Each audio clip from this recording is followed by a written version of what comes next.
This dragon was supposed to be plausible. At least that was the prompt for the drawing. This is part of Smaugust, which is a month-long kind of drawing challenge working on drawing different dragons daily.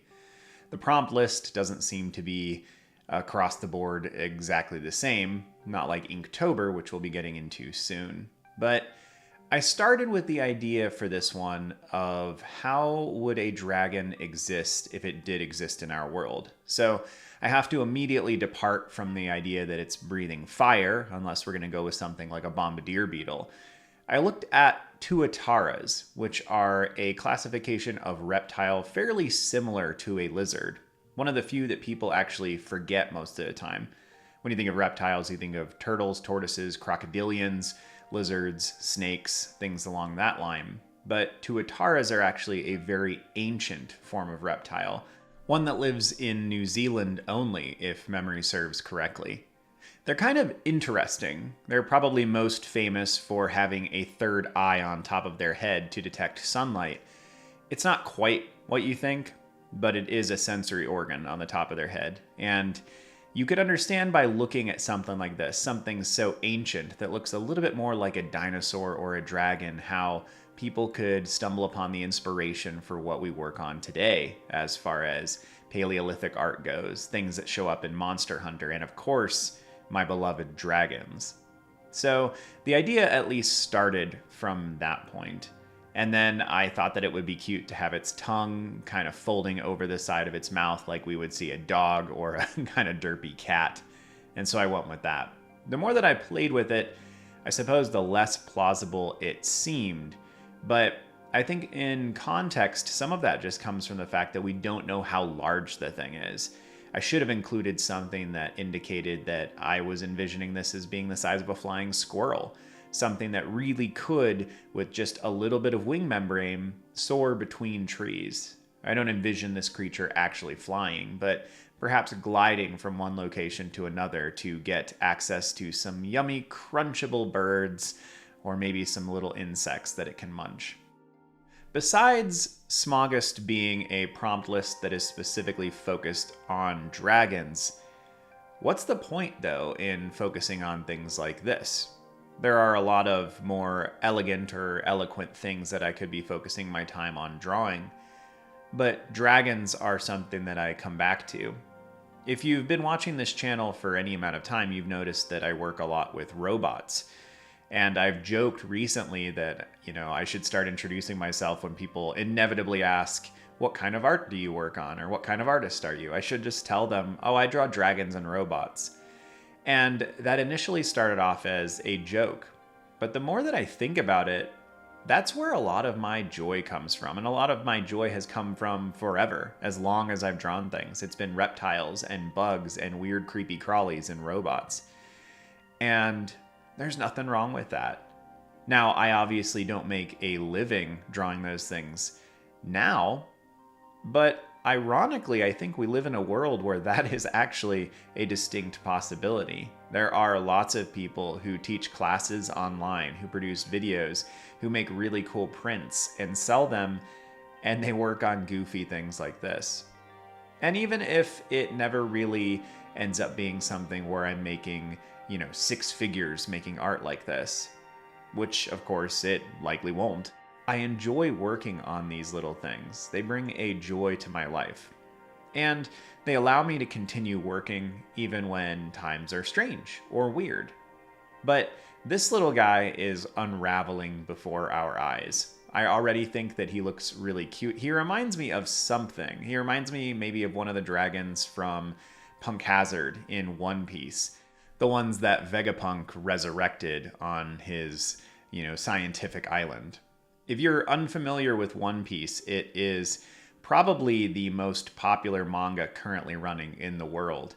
And Ichiro Oda, the author, is actually in the top 15 best-selling authors of all time, if I'm not mistaken.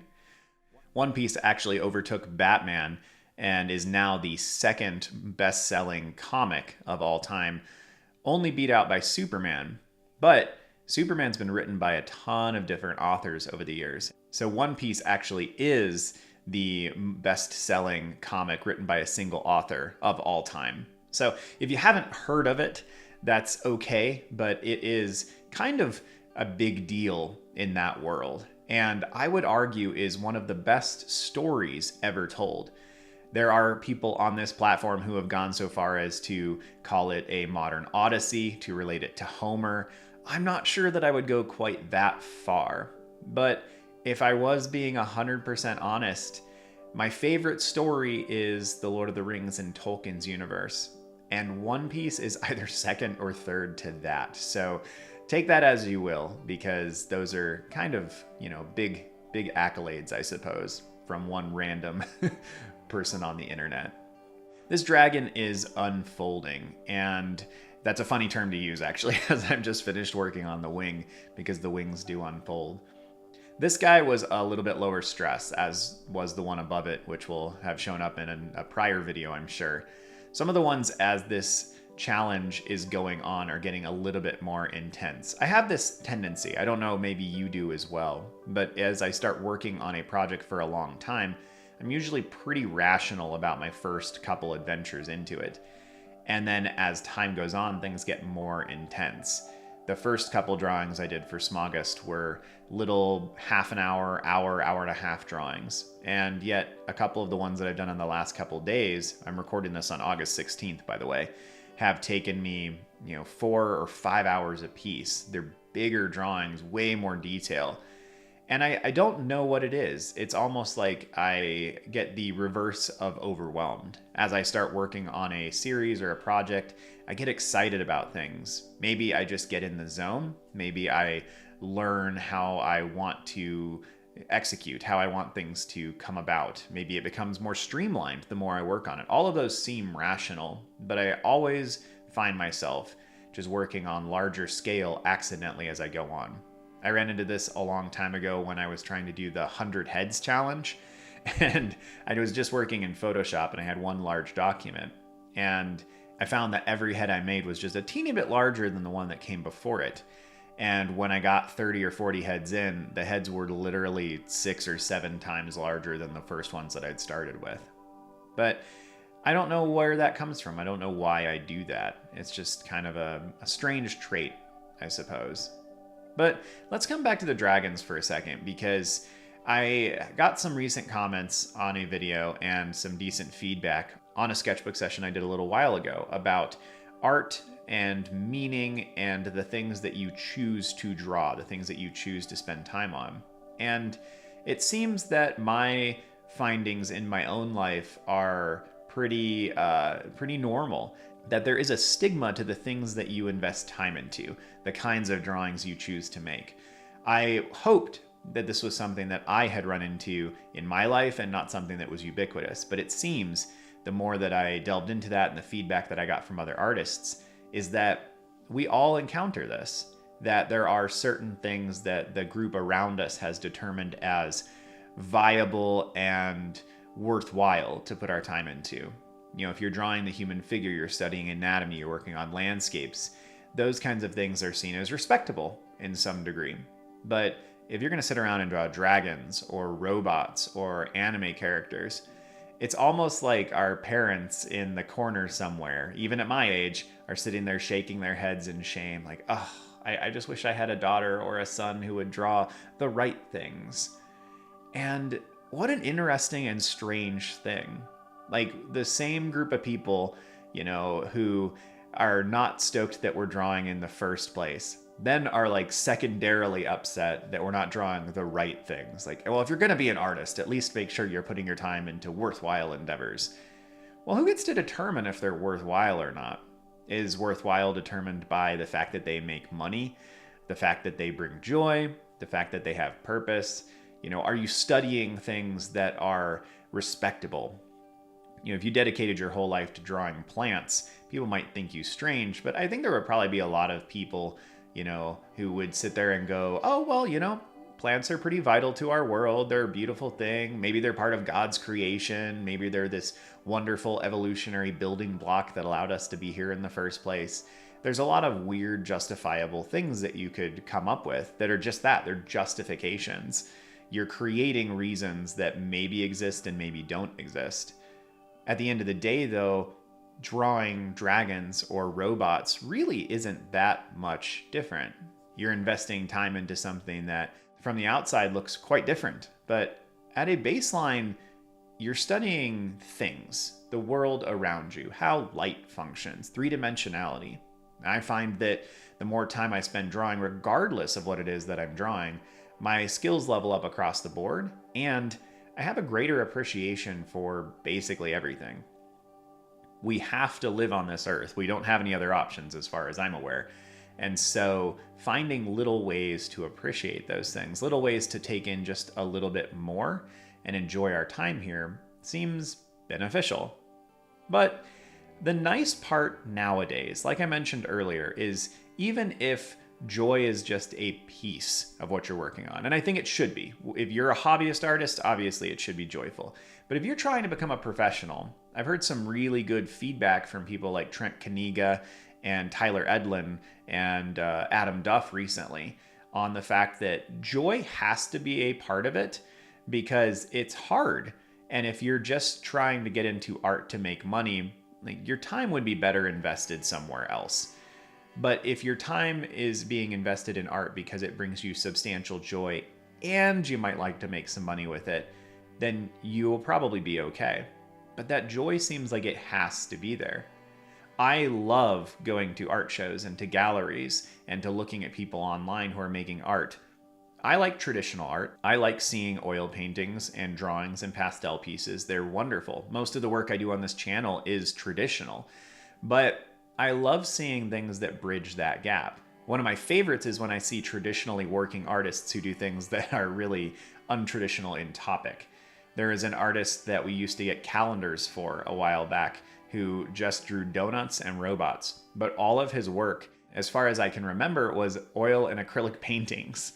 So they were very traditionally made pieces, but the subject matter was very modern and they were so fun.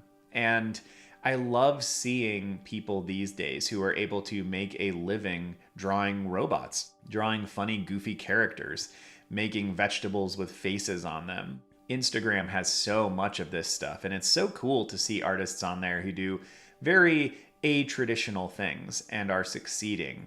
And we live in a world in a lot of ways where art is more accessible and where you are able to find your audience. Because if you are trying to make a career as an artist, you inevitably need an audience, unless you're going to go work for a company that is going to pay you to do specific tasks. But I would think that even in that scenario, you know, your company is simply helping you contact your audience, or you're working for a company who works for your audience in some capacity. That's still going to put you in that same situation where you need to find the people who like the things that you do. Obviously, you need to make sure your skills are in a place where you can actually provide that service. But I don't think many of us have illusions about that. I think most artists understand that you need to have a certain level of skill to get there. I think that we're often very bad at understanding when we've reached that point. Most of us feel like we never will. We feel like it's an asymptote. The better we get, the further away it seems. But in my community, in the students that I have taught, and the people in my life who are artists, even artists on the Discord server, there are so many of them that are so skilled and yet don't believe that they're in a place to start working professionally in some degree. I just went to an art show this last week. The little town north of us is called Loveland, Colorado. It has a whole bunch of bronze foundries, old school bronze, like you think of in, you know, Greek and Roman art. And they have a massive sculpture show once a year, like huge. For a time, at least, it was the biggest in the country. I don't know if it still is, but it's a big deal. And across from that, then there's an Art in the Park show, which has a ton of local artists. And it was so intriguing to walk through there and see such traditional things alongside things that are so different, so modern, so goofy, so interesting. And it was refreshing. Just refreshing to see that, yes, like, even in this age with AI doing all of its abysmal things, like, people are still out here buying art, making art, enjoying art, talking about art, sitting in the sweltering summer heat and, you know, hanging out with their pottery or their paintings or their metalwork. And that's there's a lot of hope in that. It makes me happy that, you know, it's easy to get locked into the internet when you spend a lot of time on it and just think that the world's falling apart around us. And sometimes it's good to go outside and realize that, you know, maybe it is falling apart and maybe it's not. And maybe it's always falling apart. But art's still there and people are still buying it. People are still making it. It's still bringing joy to both sides of that equation. And sometimes we just need to remember that. So get out, draw some dragons, draw some robots, or I guess if you have to, you could like draw some figures of some landscapes or something. I guess I'll accept it. Well, as always, thank you for your time. Thanks for hanging out on these rambles. And if you are looking to join an artistic community, I would encourage you to check out the link below to the Discord server. Thank you to patron Who, What, Where, When for your continued support. And if you're looking to support me here at the channel, you can do so through the Patreon link below. That link gives you access to some insider updates, the ability to vote on upcoming videos, to see some of the scripts and outlines for videos before they go live. And I just love hearing from people and having the ability to put videos together that answer specific questions from the community. Have a good one, y'all. See you soon.